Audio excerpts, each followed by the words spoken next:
पुण्यातील बोपोडी जमीन व्यवहारात मोठा ट्विस्ट आलाय। बोपोडी जमीन व्यवहार प्रकरणामध्ये अमेडिया कंपनी आणि शीतल तेजवानी यांचा संबंध नाहीये।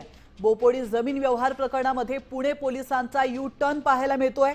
बोपोडी जमीन प्रकरणातून शीतल तेजवानी आणि दिग्विजय पाटील यांचं नाव वगळण्यात आलंय। अतिशय धक्कादायक बातमी आपण पाहतोय। अमेडिया कंपनी आणि शीतल तेजवानीचा संबंध नसल्याचं पोलिसांनी म्हटलंय। जमीन व्यवहार प्रकरणात पुणे पोलिसांनी यू टर्न घेतलेला आहे। याविषयी अधिक माहिती देण्यासाठी आपले प्रतिनिधी अक्षय बडवे आपल्या सोबत जोडले गेलेले आहेत। अक्षय, अतिशय धक्कादायक अपडेट या प्रकरणातली समोर येते। बोपोडी जमीन प्रकरणातून शीतल तेजवानी आणि दिग्विजय पाटील अमेडिया कंपनीचं नाव वगळण्यात आलंय। नेमकं काय घडलंय?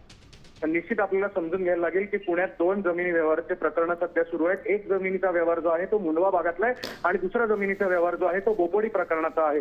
एका केसमध्ये म्हणजे बोपोडी प्रकरणात आपण जर पाहिलं तर शीतल तेजवानी आणि दिग्विजय पाटील यांचं नाव जे आहे ते एफआयआर मध्ये घेण्यात आलं होतं, मात्र त्यांचा कुठल्याही या गुन्ह्याशी संबंध नसल्याची क्लीन चिट जी अप्रत्यक्षपणे आता पुणे पोलिसांनी दिलेली आहे। मात्र दुसऱ्या बाजूला मुंडवा प्रकरणात या दोघांची नावं आहेत। एकाच एफआयआर मध्ये दोन प्रकरणांचा उल्लेख असल्यामुळे कुठेतरी हा गोंधळ जो आहे तो निर्माण झाला होता का असा प्रश्न उपस्थित होतोय। त्यामुळे आता पुणे पोलिसांकडून अप्रत्यक्षपणे दिग्विजय पाटील असेल किंवा शीतल तेजवानी असेल यांना खडक पोलीस ठाण्यात जो दाखल असलेला गुन्हा आहे ज्या बोपोडीच्या जागेमध्ये नक्कीच अक्षय, धन्यवाद तुम्ही दिलेल्या महत्त्वपूर्ण माहितीबद्दल। अतिशय धक्कादायक अपडेट या प्रकरणातली पुणे पोलिसांकडून शीतल तेजवानी आणि दिग्विजय पाटील यांना अप्रत्यक्ष क्लीन चिट मिळाली आहे।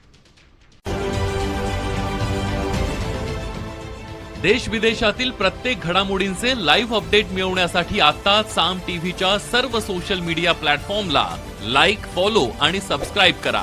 तसंच सर्व नोटिफिकेशनसाठी बेल आयकॉन प्रेस करायला विसरू नका।